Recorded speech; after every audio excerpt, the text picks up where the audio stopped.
Hi, welcome to Najra's kitchen. இன்றைக்கி chicken biryani நம்ம அதிகமான குவான்டிட்டியில் டேஸ்ட்டாக எப்படி பண்ணுறதுன்னு பார்க்கலாமா? இந்த மெஷர்மெண்ட்டை நீங்கள் ஃபாலோ பண்ணி செஞ்சீங்கன்னா அதிகமாக செய்யும் போதும் டேஸ்ட்டு கம்மியாகாமல் இருக்கும்.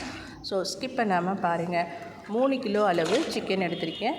சிக்கன் பீசஸை நீங்கள் ஸ்கின்னோட கொஞ்சம் எடுத்துக்குங்க, பிரியாணி நல்லாயிருக்கும். 3 கிலோ அளவு பாஸ்மதி ரைஸு, அதை தனியாக அப்படியே எடுத்து வச்சிடலாம். இப்போ நீங்கள் சிக்கனை நல்லா மேரினேட் பண்ணி ஊற வச்சிடணும். அப்போ தான் அந்த சிக்கன் நல்லா சாஃப்டாக டேஸ்ட்டாகவும் இருக்கும். பிள்ளைங்களும் நல்லா சாப்பிடுவாங்க. மோஸ்ட்லி பிரியாணியில் இருக்க சிக்கனை எல்லாருமே எடுத்து வச்சுருவாங்க, சாப்பிட மாட்டாங்க. இந்த மாதிரி மேரினேட் பண்ணி நீங்கள் செஞ்சு பாருங்கள்.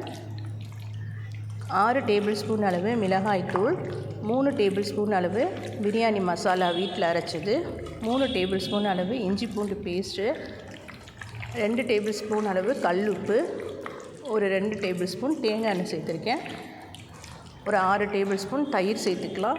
அதை நல்லா மேரினேட் பண்ணி அப்படியே 1/2 அன் ஹவர் விட்டுருங்க, நல்லா ஊறட்டும்.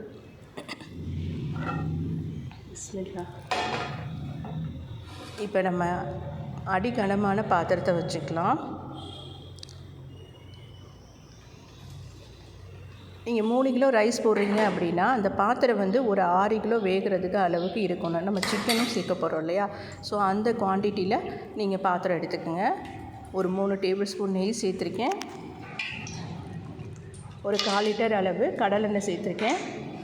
இது கூட பட்டை, கிராம்பு, ஏலக்காய் கொஞ்சமாக சேர்த்துக்கலாம். நம்ம கரம் மசாலாவில் அரைச்சி வச்சுருக்கோம். ஸோ கொஞ்சமாக இது கூட ஒரு 6 ஏலக்காய், ஒரு சின்ன பீஸ் பட்டை சேர்த்துக்கலாம். நான் 3 கிலோ ரைஸ்க்கு 1.5 கிலோ வெங்காயம் எடுத்திருக்கேன். பெரிய வெங்காயம் சின்ன சின்னதாக நல்லா கட் பண்ணிடுங்க. ஸ்லைஸாக கட் பண்ணிவிட்டு நீங்கள் சேர்த்திங்கன்னா சீக்கிரமாக வெந்துடும். இந்த வெங்காயம் தான் நல்லா வதக்கணும். இது நல்லா ப்ரௌன் ஆகிற வரையும் நல்லா வதக்கி எடுத்துக்கோங்க. வெங்காயம் வதங்குற டைமில் நம்ம மசாலா ஒன்று ரெடி பண்ணிடலாம். இது கூட புதினா நம்ம சேர்க்க போகிறோம். கமகமன்னு வாசனையாக நம்ம சூப்பராக இருக்கும். பிரியாணி டேஸ்ட்டும் நல்லாயிருக்கும், மணமாகவும் இருக்கும். ஸோ ஒரு கைப்பிடி அளவு புதினாவை இந்த மாதிரி நல்லா உருளை போட்டு மசிச்சு எடுத்துக்கோங்க. நல்ல ஒரு பேஸ்ட் பதத்துக்கு. நல்லா இப்போ வெங்காயம் நல்லா வதங்கி வந்துருச்சு. இந்த அளவு ப்ரௌனாக வதங்கணும். இது கூட ஒரு டேபிள் ஸ்பூன் உப்பு சேர்த்திங்கன்னா நல்லா வதங்கிடும். இஞ்சி பூண்டு சேர்க்கும்போது ஒரு 3 டேபிள் ஸ்பூன் அளவு தயிர் சேர்த்துக்குங்க. அப்போ நல்ல வாசனையாக இருக்கும் பிரியாணி. நீங்கள் தாளிக்கும் போது நல்ல மணமாக இருக்கும். இஞ்சி பூண்டு பேஸ்ட்டு நம்ம சிக்கன் கூட இது 3 டேபிள் ஸ்பூன் சேர்த்துருக்கோம் இல்லையா? நம்ம இப்போ தாளிக்கும் போது ஒரு 4 டேபிள் ஸ்பூன் அளவு. நம்ம மட்டன் பிரியாணியை விட சிக்கன் பிரியாணிக்கு கம்மியான அளவு தான் சேர்க்கணும். நிறைய இஞ்சி பூண்டு சேர்க்கக்கூடாது. இப்போ நம்ம 3 கிலோ அளவு ரைஸ் எடுத்துருக்கோம். ஸோ சிக்கன் கூட ஒரு 3 டேபிள் ஸ்பூன் அளவு, தாளிக்கும் போது ஒரு 3 டேபிள் ஸ்பூன் அளவு சேர்த்துக்கோங்க. இஞ்சி பூண்டு சேர்க்கும் போதே நம்ம ரெடி பண்ணி வச்சுருக்க புதினா பேஸ்ட்டு, இஞ்சி பூண்டு, நெக்ஸ்ட்டு தயிர் எல்லாத்தையும் சேர்த்திங்க அப்படின்னா நல்லாயிருக்கும் டேஸ்ட்டு. இது கூட ஒரு 3 டேபிள் ஸ்பூன் அளவு வீட்டில் அரைச்ச மிளகாய்த்தூள், பிரியாணி மசாலா 2 டேபிள் ஸ்பூன் அளவு.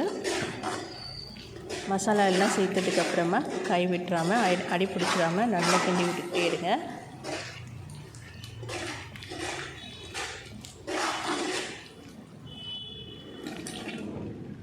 இது கூட தக்காளி 1/2 கிலோ அளவு நாட்டு தக்காளி சேர்த்துருக்கேன்.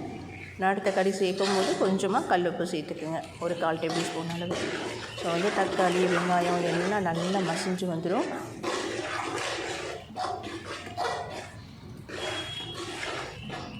மசாலா சேர்த்ததுக்கப்புறமா அடி பிடிச்சிடாமல் கை விடாமல் கிண்டிகிட்டே இருங்க. அதுதான்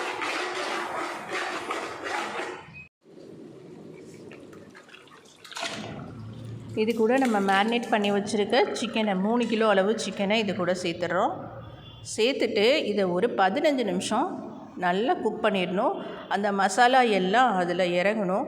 ஸோ அப்போ தான் நல்லா பிரியாணி டேஸ்ட்டாக இருக்கும். பொறுமையாக லோ ஃப்ளேமில் வச்சு அந்த சிக்கன் குக் ஆகிற வரையும், ஒரு 50% குக் ஆகிற வரையும் நல்லா கிண்டி விட்டுக்கிட்டே இருங்க.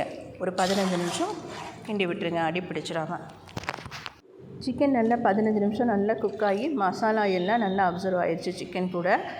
இந்த கப்பில் நான் ரைஸ் எடுத்திருக்கேன். 2.5 கப் அளவு வந்தது. 3 கிலோ அளவு ரைஸு.